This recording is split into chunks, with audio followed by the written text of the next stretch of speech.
Once, a Zen master and his disciples went to bathe in a river.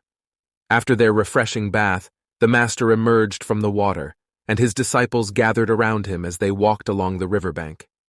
One of the disciples, filled with eagerness and longing for spiritual realization, summoned the courage to ask the master, "Dear master, what must I do to attain enlightenment?" The master, known for his unconventional ways of teaching, simply replied, "Learn from that dog," pointing to a dog nearby that was gracefully walking alongside them. Disappointment and frustration washed over the disciple. He couldn't fathom what he could possibly learn from a dog. The disciples continued their walk, but the disciple couldn't silence his inner turmoil. He mustered the courage to speak up again. "Master, I don't understand.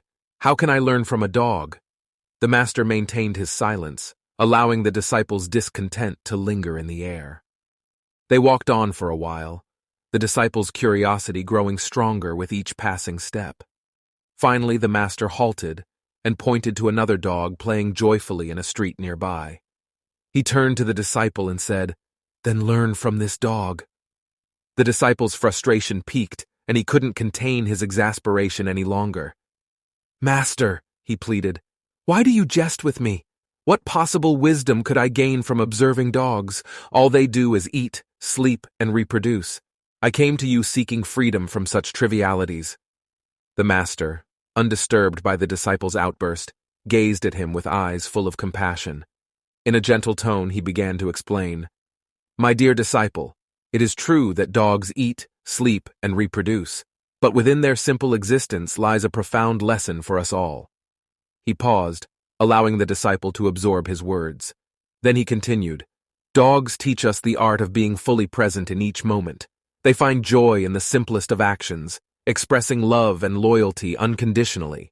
They do not burden themselves with regrets or worries about the past or future."